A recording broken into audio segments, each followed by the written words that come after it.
ನಮಸ್ಕಾರ ವೀಕ್ಷಕರೇ, ನಾನು ನಿಮ್ಮ ಮಂಜುನಾಥ್ ಅಡ್ವೊಕೇಟ್ ಹಾಗೂ ಅಧ್ಯಾತ್ಮ ಚಿಂತಕರು ಮಾತಾಡ್ತಾ ಇರೋದು. ಈ ಒಂದು ಮಂಜುನಾಥ್ ಅಡ್ವೊಕೇಟ್ ಎಂಬುವಂತಹ ಕಾನೂನಿನ ಚಾನಲನ್ನು ಮತ್ತೆ ಈಗ ನೂತನವಾಗಿ ಜನರಿಗೆ ನ್ಯಾಯ, ನೀತಿ, ಧರ್ಮ ಇವುಗಳ ಪರಿಚಯ ಮಾಡಬೇಕು ಅಂತ ಹೇಳಿ ಈ ಒಂದು ಅಂತರ್ಯಾಮಿ ಸ್ಪಿರಿಚುಯಲ್ ಎಂಬುವಂತಹ ಹೊಸ ಚಾನಲನ್ನು ಓಪನ್ ಮಾಡಿದ್ದೇನೆ. ಇದರ ಮುಖಾಂತರ ಆಧ್ಯಾತ್ಮಿಕ ವಿಚಾರಗಳನ್ನು ನೀಡ್ತಾ ಬರ್ತೇನೆ. ನಮಸ್ಕಾರ ವೀಕ್ಷಕರೇ, ನಾನು ನಿಮ್ಮ ಮಂಜುನಾಥ್ ಅಡ್ವೊಕೇಟ್ ಮಾತಾಡ್ತಾ ಇರೋದು.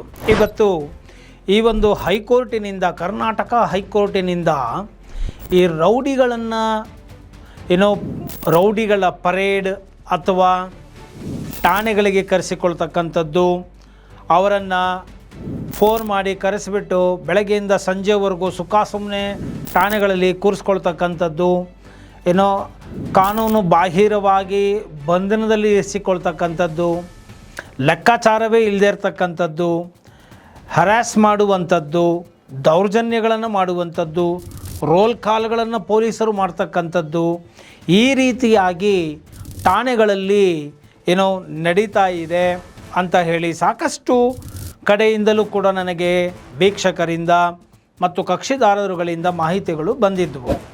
ಎಲ್ಲ ಠಾಣೆಗಳಲ್ಲೂ ಹೀಗಾಗುತ್ತೆ ಅಥವಾ ಎಲ್ಲ ಪೊಲೀಸರು ಹೀಗೆ ಮಾಡ್ತಾರೆ ಅಂತ ಏನಿಲ್ಲ. ಕೆಲವು ಕಡೆ ಎಲ್ಲ ಇದು ನಡೀತಾ ಇದೆ ಕೂಡ. ಸೊ ಇದೇ ರೀತಿಯಲ್ಲಿ ಮೊನ್ನೆ ಸುಮಾರು ತಿಂಗಳುಗಳ ಹಿಂದೆ ಒಂದು ವಿಡಿಯೋ ವೈರಲ್ ಆಗಿತ್ತು.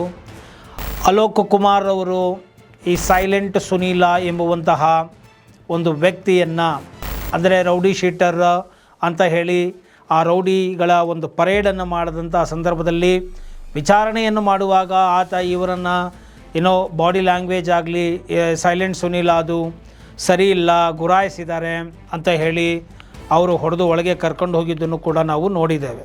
ಇಂತಹ ಸಂದರ್ಭಗಳಲ್ಲಿ ಕೆಲವು ರಾಜಕೀಯ ಒಂದು ನಿಟ್ಟಿನಲ್ಲಿ ಇರತಕ್ಕಂತಹ ಈ ರೌಡಿ ಸೈಲೆಂಟ್ ಸುನೀಲ ಎಂಬುವಂತಹ ವ್ಯಕ್ತಿಯು ರೌಡಿಗಳಿಗೂ ಕೂಡ ಒಂದು ಬೆಲೆ ಇದೆ, ಅವರನ್ನು ಕೂಡ ಮನುಷ್ಯರಂತೆ ಕಾಣಬೇಕು, ಪಶುಗಳಂತೆ ನಡೆಸಿಕೊಳ್ಳಬಾರದು, ಕಾನೂನಿನಲ್ಲಿ ಇಲ್ಲದ ಒಂದು ದೌರ್ಜನ್ಯಗಳನ್ನು ಮಾಡಬಾರದು. ಪೊಲೀಸಿನವರು ಅವರು ವಿಚಾರಣೆ ಮಾಡಲಿ, ಅದು ಒಂದು ಶಿಷ್ಟಾಚಾರ ಇರಲಿ. ಅದನ್ನು ಬಿಟ್ಟು ಇವರು ಕರೆಸಿ ಹೇರ್ ಕಟ್ಗಳನ್ನು ಮಾಡಿಸ್ತಕ್ಕಂಥದ್ದು, ಟ್ಯಾಟಗಳನ್ನು ಪ್ರಶ್ನೆ ಮಾಡ್ತಕ್ಕಂಥದ್ದು, ಡಾಲರ್ಗಳನ್ನ ಕಿತ್ತಿ ಹೆಚ್ತಕ್ಕಂಥದ್ದು, ಅವ್ರು ಏನೋ ಒಂದು ನಂಬಿಕೆಯಲ್ಲಿ ಅವ್ರು ಏನೋ ಮಾಡ್ಕೊಂಡಿರ್ತಾರೆ, ಇವರು ಅದನ್ನೆಲ್ಲ ಕ್ವಶನ್ಗಳು ಮಾಡೋದು, ಕ್ಯಾಮ್ರಾಗಳನ್ನು ಕರೆಸ್ಕೊಳ್ಳೋದು, ಅವುಗಳ ಮುಂದೆ ಹೀರೋಗಳ ಥರ ಆಡೋದು, ಸಿಂಗಮ್ಗಳ ಥರ ಆಡೋದು, ಈ ರೀತಿಯಾಗೆಲ್ಲ ಮಾಡ್ತಾಯಿದ್ದಾರೆ. ಮತ್ತು ಯಾವುದೋ ಒಂದು ಸಮಯ ಸಂದರ್ಭಗಳ ಅಲ್ಲಿ ಮನುಷ್ಯನು ಯಾವುದೋ ಒಂದು ಒತ್ತಡಕ್ಕೆ, ಸಂದರ್ಭಗಳಿಗೆ ಸಿಲುಕಿ ಕೆಲವು ಕೃತ್ಯಗಳನ್ನು, ಅಪರಾಧಿಕ ಕೃತ್ಯಗಳನ್ನು ಮಾಡಿಬಿಟ್ಟಿರ್ತಾನೆ, ಅಥವಾ ಅಂತಹ ಕೃತ್ಯಗಳಲ್ಲಿ ಭಾಗಿಯಾಗಿರ್ತಾನೆ, ಅಥವಾ ಅಂತಹ ಕೃತ್ಯಗಳಲ್ಲಿ ಸುಮ್ಮನೆ ಆತನ ಹೆಸರುಗಳು ಬಂದಿರುತ್ತೆ. ಅಂತಹ ಸಂದರ್ಭಗಳಲ್ಲಿ ಅವರುಗಳನ್ನು ವಿಚಾರಣೆ ಮಾಡುವಂತಹ ಸಂದರ್ಭದಲ್ಲಿ ಪೊಲೀಸಿನವರು ಅವರನ್ನು ಯಾಕೆ ಕರೆಸ್ಕೊಳ್ತಾ ಇದ್ದಾರೆ, ಯಾವಾಗ ಕರೆಸ್ಕೊಂಡಿದ್ದಾರೆ, ಯಾವಾಗ ಬಿಟ್ಟಿದ್ದಾರೆ ಅನ್ನೋದು ಲೆಕ್ಕ ಬೇಕಾಗುತ್ತೆ. ಇಲ್ಲ ಅಂತ ಹೇಳಿದ್ರೆ ನೋಡಿ, ರೌಡಿಗಳು ಅಂತ ಯಾಕೆ ಕರಿತೇವೆ ಅಂದರೆ ಅವರು ಕಾನೂನನ್ನು ಪಾಲನೆ ಮಾಡದೇ ಇದ್ದಿದ್ದಕ್ಕಾಗಿ ಅವರನ್ನು ರೌಡಿ ಶೀಟರ್ ಅಂತ ಹೇಳಿ ಕರೀತಾರೆ. ಕಾನೂನನ್ನು ಯಾರೂ ಕೂಡ ಧಿಕ್ಕರಿಸುವಂತಿಲ್ಲ. ಈವನ್ ಪೊಲೀಸರು ಕೂಡ ಕಾನೂನಿನ ಚೌಕಟ್ಟಿನಲ್ಲಿಯೇ ಕೆಲಸವನ್ನು ಮಾಡಬೇಕಾಗುತ್ತದೆ.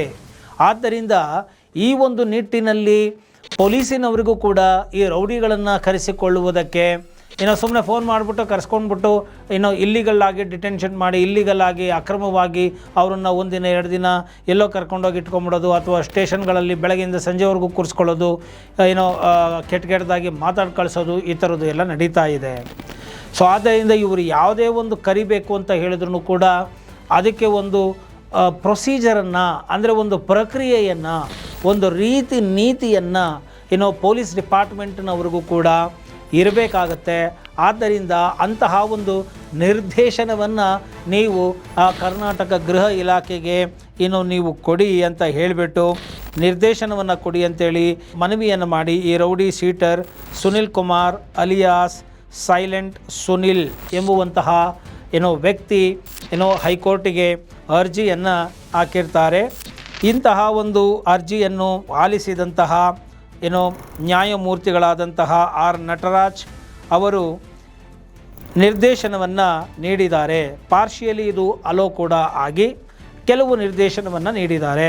ಅಂದರೆ ನಿಮ್ಮ ಮೊಬೈಲ್ ನಂಬರ್ಗಳನ್ನು ನೀವು ಪೊಲೀಸ್ಗಳಿಗೆ ಕೊಟ್ಟಿರಬೇಕಾಗತ್ತೆ, ಪೊಲೀಸ್ ಠಾಣೆಗಳಿಗೆ ನೀಡಿರಬೇಕಾಗಿರುತ್ತೆ. ಮತ್ತು ಅವರು ಏನಾದರೂ ನಿಮ್ಮನ್ನು ಕರೆಯಬೇಕು ವಿಚಾರಣೆಗೆ ಅಂತ ಹೇಳಿದರೆ ಅವರು ನಿಮಗೆ ಟೆಕ್ಸ್ಟ್ ಮೆಸೇಜ್ಗಳಾಗಿರಬಹುದು ಅಥವಾ ವಾಟ್ಸಾಪ್ ಮೆಸೇಜ್ಗಳನ್ನು ಕಳಿಸುವ ಮುಖಾಂತರ ಆಗಿರಬಹುದು, ಮೇಲ್ ಕಳಿಸುವ ಮುಖಾಂತರ ಆಗಿರಬಹುದು. ನಿಮಗೆ ಅವರು ಠಾಣೆಯಿಂದ ಮೆಸೇಜ್ ಕಳಿಸುವ ಮುಖಾಂತರ ಠಾಣೆಗಳಿಗೆ ಬರುವಂತೆ ಬುಲಾವನ್ನು ಕೊಡಬಹುದಾಗಿದೆ. ಸುಖ ಸುಮ್ಮನೆ ಫೋನ್ ಮಾಡಿಬಿಟ್ಟು ಕರೆದುಬಿಟ್ರೆ ಹೋಗೋಕ್ಕಾಗಲ್ಲ. ಅವರಿಗೂ ಕೂಡ ಲಿಖಿತವಾಗಿ ಇಂಥ ಡೇಟು, ಇಂಥ ಟೈಮಲ್ಲಿ, ಇಂಥ ವಿಚಾರಣೆಗೆ ನಾನು ಕರೆದಿದ್ದೀನಿ ಅನ್ನೋದು ಇರಬೇಕು. ಒಂದು ಲೆಕ್ಕಾಚಾರ ಬೇಕು. ಒಬ್ಬ ವ್ಯಕ್ತಿಯನ್ನು ಶಿಕ್ಷಿಸಲಿಕ್ಕಾಗಲಿ, ದಂಡಿಸಲಿಕ್ಕಾಗಲಿ, ವಿಚಾರಣೆ ಮಾಡುವುದಕ್ಕೆ ಆಗಲಿ ಒಂದು ರೀತಿ ನೀತಿಗಳು ಬೇಕಾಗುತ್ತೆ. ಎಲ್ಲೋ ಕೆಲವರು ಬೇಕು ಅಂತಲೇ ಅಪರಾಧಿಕ ಕೃತ್ಯಗಳಲ್ಲಿ ಭಾಗಿಯಾಗಿರ್ತಾರೆ, ಕೆಲವರು ಆಕಸ್ಮಿಕವಾಗಿ ಬಂದವರಾಗಿರ್ತಾರೆ, ಕೆಲವರು ಸಮಯ ಸಂದರ್ಭಗಳ ಒತ್ತಡಕ್ಕೆ ಮಣಿದು ಆಗಿರ್ತಾರೆ. ಆದ್ದರಿಂದ ಎಲ್ಲರನ್ನೂ ಒಂದೇ ತಕಡಿನಲ್ಲಿ ಹಾಕಿ ತೂಗೋದಲ್ಲ ಮತ್ತು ಎಲ್ಲರನ್ನೂ ಕೂಡ ಏನೋ ಒಂದು ದೌರ್ಜನ್ಯದ ರೀತಿಯಲ್ಲಿ ನಡೆಸಿಕೊಳ್ಳುವುದಲ್ಲ. ತಪ್ಪು ಮಾಡಿದವರನ್ನು ಸುಧಾರಣೆಯಾಗುವ ರೀತಿಯಲ್ಲಿ ಅವರ ಮನವ ಪರಿವರ್ತನೆಯನ್ನು ಮಾಡಬೇಕು. ಸುಧಾರಣಾತ್ಮಕ ಕಾನೂನು, ರಿಫಾರ್ಮೇಟಿವ್ ಲಾ ನಮ್ಮಲ್ಲಿ ಇದೆ. ಹಾಗೆಯೇ ಒಂದು ಕಾನೂನು ಒಂದು ನಿರ್ದೇಶನಗಳನ್ನು ಕೊಟ್ಟುಬಿಟ್ರೆ, ಕರಿಬೇಕು, ಒಬ್ಬರನ್ನ ಠಾಣೆಗೆ ಕರಿಬೇಕು ಅಂದರೆ ಅವರಿಗೆ ಈ ಕಾರಣಕ್ಕೆ ನಾನು ಕರಿತಾ ಇದ್ದೇನೆ, ಇಂಥ ಟೈಮ್ಗೆ ಕರೆದಿದ್ದೇನೆ, ಇಷ್ಟು ಹೊತ್ತು ನಾನು ಇರಿಸ್ಕೊಂಡಿದ್ದೇನೆ, ಹಿಂಗೆ ಕಳಿಸ್ಕೊಡ್ತಾ ಇದ್ದೇನೆ ಅನ್ನೋದು ಒಂದು ಲಿಖಿತ ರೂಪದಲ್ಲಿ ಇದ್ದುಬಿಟ್ರೆ, ಒಂದು ರೆಕಾರ್ಡಲ್ಲಿ ಬಂದುಬಿಟ್ರೆ ಈ ಒಂದು ಬೇಡದ ಇಲ್ಲದ ಸಲ್ಲದ ದೌರ್ಜನ್ಯಗಳು ನಿಲ್ಲುತ್ತೆ ಅನ್ನೋದು ಇವರ ಒಂದು ಅರ್ಜಿಯ ಸಾರಾಂಶ ಆಗಿತ್ತು. ಆದ್ದರಿಂದ ಇಂತಹ ಒಂದು ರೀತಿಯಲ್ಲಿ ರೌಡಿಗಳನ್ನು ಕರೆಸಿಕೊಳ್ಳುವುದಕ್ಕೂ ಒಂದು ಪ್ರೊಸೀಜರ್ನ ಕೊಡಿ ಅಂತ ಕೇಳಿದರೂ ಪಾರ್ಶಿಯಲಿ ಅಲೋ ಆಗಿದೆ. ಈ ಒಂದು ವಿಡಿಯೋ ನಾನು ನಿಮ್ಮ ಗಮನಕ್ಕೆ ತಂದಿದ್ದೇನೆ. ಇದರ ಮುಖ್ಯ ಉದ್ದೇಶ ಏನು? ಈ ವಿಡಿಯೋಯಿಂದ ನಾನು ನನ್ನ ವೈಯಕ್ತಿಕ ಅಭಿಪ್ರಾಯ ಏನು ಹೇಳಲಿಕ್ಕೆ ಬಯಸ್ತೇನೆ ಅಂದರೆ, ರೌಡಿಗಳಿಗೂ ಕೂಡ ಒಂದು ಮನಸ್ಸಿರುತ್ತೆ. ಯಾವುದೋ ಸಂದರ್ಭಗಳಿಂದಾಗಿ ಅವರು ಆಗಿರ್ತಾರೆ, ಆ ಒಂದು ಘಟನೆಗಳಲ್ಲಿ ಅಥವಾ ಕೃತ್ಯಗಳಲ್ಲಿ, ಅಪರಾಧಗಳಲ್ಲಿ ಸಿಲುಕಿಕೊಂಡು ಇರಬಹುದು. ಆದ್ದರಿಂದ ಪ್ರತಿಯೊಬ್ಬರಿಗೂ ಒಂದು ಗೌರವ ಅನ್ನೋದು ಇದ್ದೇ ಇರುತ್ತೆ.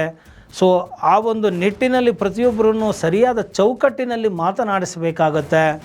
ಕ್ಯಾಮರಾಗಳ ಮುಂದೆ ಸುಮ್ಮನೆ ಏನೋ ಬಿಲ್ಡಪ್ಗಳನ್ನ ಕೊಡ್ಕೊಂಡು ಹೋಗಬಾರ್ದು ಅಂತ. ಹಾಗಂದ್ಬಿಟ್ಟು ಅಪರಾಧಿಕ ಕೃತ್ಯ ಮಾಡುವವರನ್ನು ನಾವು ಪೂಜೆ ಮಾಡಿ ಸತ್ಕಾರ ಮಾಡಿ ಅಂತ ಹೇಳ್ತಾ ಇಲ್ಲ. ಅವರಿಗೆ ಕಾನೂನಿನ ಚೌಕಟ್ಟಿನಲ್ಲಿ ಏನು ಶಿಕ್ಷೆ ಆಗಬೇಕು ಅದು ಆಗುತ್ತೆ. ಆದರೆ ಅವರನ್ನು ಕರೆಯುವುದಾಗಲಿ, ವಿಚಾರಣೆ ಮಾಡುವಂಥ ಸಂದರ್ಭಗಳಲ್ಲಾಗಲಿ, ಮತ್ತು ಯಾವುದೋ ಒಂದು ಘಟನೆ ಮಾಡಿರ್ತಾರೆ ಮತ್ತು ಇನ್ಯಾವುದೂ ಮಾಡಿರಲ್ಲ, ಆದರೂ ಅವರುಗಳನ್ನು ಕರೆಸೋದು, ವಿನಾಕಾರಣ ಸುಮ್ಮನೆ ಪ್ರವೋಕ್ ಮಾಡೋದು, ಅವರನ್ನು ಟಾಂಟ್ ಮಾಡೋದು, ಈ ರೀತಿಯಾಗಿ ಮಾಡಿದಾಗ ಅವ್ರಿಗೂ ಕೂಡ ಪ್ರಚೋದನೆಗಳು ಆಗ್ತಾ ಹೋಗುತ್ತೆ.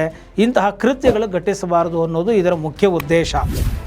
ಮತ್ತು ಇಂತಹವರನ್ನೂ ಕೂಡ ಒಂದು ಕಾನೂನಿನ ಚೌಕಟ್ಟಿನಲ್ಲಿ ಕರೆಸಿಕೊಳ್ಳಬೇಕು ಅಂತ ಆದಮೇಲೆ ಇನ್ನು ಸಾಮಾನ್ಯ ನಾಗರಿಕರುಗಳನ್ನು ಸುಮ್ಮನೆ ಫೋನ್ ಮಾಡಿಬಿಟ್ಟು ಬನ್ನಿರಿ ಕಂಪ್ಲೇಂಟ್ ಬಂದಿದೆ ನಿಮ್ಮ ಮೇಲೆ ಅಂತಂದರೆ ಹೋಗುವ ಅವಶ್ಯಕತೆ ಇಲ್ಲ. ಅವರು ನಿಮಗೆ ಕರಿಬೇಕು. ಕರೆದಾಗ ನೀವು ವಿಸಿಟರ್ ರಿಜಿಸ್ಟ್ರಲ್ಲಿ ಎಂಟ್ರಿ ಮಾಡ್ಕೊಳ್ಳಿ ಅಂತ ಹೇಳಿ ನಾನು ಯಾವ ಟೈಮಿಗೆ ಬಂದಿದ್ದೀನಿ, ಯಾಕೆ ಕರೆದಿದ್ದೀನಿ ಅಂತ ನೋಟಿಸ್ ಕೊಡಲಿ. ಅವರು ಪೊಲೀಸ್ ನೋಟಿಸ್ಗಳನ್ನು ಕೊಡಬೇಕಾಗತ್ತೆ. ನೋಟಿಸ್ ಕೊಟ್ಟ ಮೇಲೆ ನೀವು ಅದಕ್ಕೆ ಉತ್ತರವನ್ನು ಕಳಿಸಿ ರೈಟಿಂಗ್ನಲ್ಲಿ. ಅದಾದ ಮೇಲೆ ಅಗತ್ಯ ಬಿದ್ದಿದ್ದೆ ಅದರಲ್ಲಿ ನೆಕ್ಸ್ಟ್ ಡೇನೋ 24 ಅವರ್ಸಲ್ಲೋ ನೀವು ಠಾಣೆಗಳಿಗೆ ಹೋಗಿ ನೀವು ಬೇಕಾದರೆ ಭೇಟಿ ಮಾಡಿ ಅದಕ್ಕೂ ಕೂಡ ಉತ್ತರವನ್ನು ನೀವು ಕೊಡಬಹುದಾಗಿದೆ. ಮುಖಾಮುಖಿ ಈ ರೀತಿಯಾಗಿ ನಾನು ಉತ್ತರವನ್ನು ನಿಮಗೆ ಕಳಿಸ್ಕೊಟ್ಟಿದ್ದೀನಿ ನಿಮ್ಮ ನೋಟಿಸ್ಗೆ, ಬಟ್ ನೇರವಾಗಿ ಕೂಡ ಬಂದಿದ್ದೇನೆ ಅಂತೇಳಿ ಉತ್ತರಗಳನ್ನು ಕೊಡಬಹುದು. ಹೋದಾಗ ನಿಮಗೂ ಗೊತ್ತಿರುತ್ತೆ ಯಾಕೆ ಕರೆದಿದ್ದಾರೆ ನಿಮ್ಮನ್ನು, ಯಾರು ಫಸ್ಟ್ ಕರೆದಿದ್ದು, ಯಾರು ಠಾಣೆಗೆ ಫಸ್ಟ್ ಹೋಗಿರೋದು, ಯಾರು ಕಂಪ್ಲೇಂಟ್ ಕೊಟ್ಟಿದ್ದಾರೆ ಅಥವಾ ನೀವು ಅದಕ್ಕೆ ರೆಸ್ಪಾನ್ಸ್ ಮಾಡಿದ್ದೀರಾ. ಯಾವುದಾದ್ರೂ ಸರಿ ಲಿಖಿತ ರೂಪಗಳಲ್ಲಿ ಇದ್ದಾಗ, ರೆಕಾರ್ಡ್ ಇದ್ದಾಗ, ಒಂದು ಡೈರಿ ಎಂಟ್ರಿ ಆದಾಗ ಅದು ಎಲ್ಲರಿಗೂ ಕೂಡ ಒಳ್ಳೆಯದಾಗುತ್ತೆ ಅನ್ನುವಂತಹ ಒಂದು ಆಶಯದೊಂದಿಗೆ ಈ ಒಂದು ವಿಡಿಯೋವನ್ನು ನಾನು ಮಾಡಿದ್ದೇನೆ. ರೌಡಿಗಳನ್ನೇ ಗೌರವಿಸಬೇಕು ಅಂತ, ಅವ್ರಿಗೂ ಒಂದು ಪ್ರೊಸೀಜರ್ ಇರುತ್ತೆ ಅಂತ, ಅವ್ರಿಗೂ ಒಂದು ಚೌಕಟ್ಟಿನಲ್ಲಿ ಸರಿಯಾದ ರೀತಿಯಲ್ಲಿ ಕಾನೂನಿನ ಪ್ರಕ್ರಿಯೆಗಳ ಮುಖಾಂತರ ವಿಚಾರಣೆ ಮಾಡಬೇಕು ಅಂತ ಹೇಳಿರೋದ್ರಿಂದ ಇನ್ನು ಸಾಮಾನ್ಯ ನಾಗರಿಕರುಗಳು ಕೂಡ ಠಾಣೆಗಳಿಂದ ಕರೆ ಬಂದ ತಕ್ಷಣ ಹೆದರ್ಕೋಬೇಡಿ. ಆ ಒಂದು ಚೌಕಟ್ಟಿನಲ್ಲಿ ನೀವು ನಡ್ಕೊಳ್ಳಿ, ಹೋಗಿ ಬನ್ನಿ, ಬಟ್ ಕಾನೂನಿನ ಪ್ರಕಾರ ನಿಮ್ಮ ಅಧಿಕಾರವನ್ನು ಚಲಾಯಿಸಿ ಅಂತ ಹೇಳ್ತಾ ಇನ್ನು ಇಷ್ಟ ಆಗಿದ್ದೇ ಆದಲ್ಲಿ ಈ ವಿಡಿಯೋ ಮರೆಯದೆ ಹಾಗೆ ಲೈಕ್ ಕೊಡಿ, ಇತರರಿಗೂ ಕೂಡ ಶೇರ್ ಮಾಡಿ, ಮರೆಯದ ಹಾಗೆ ಕಾಮೆಂಟ್ ಮಾಡಿ ಅಂತ ಹೇಳ್ತಾ ಈ ವಿಡಿಯೋವನ್ನು ಇಲ್ಲಿಗೆ ಮುಗಿಸ್ತಾ ಇದ್ದೀನಿ. ಜೈ ಹಿಂದ್, ಜೈ ಕರ್ನಾಟಕ ಮಾತೆ.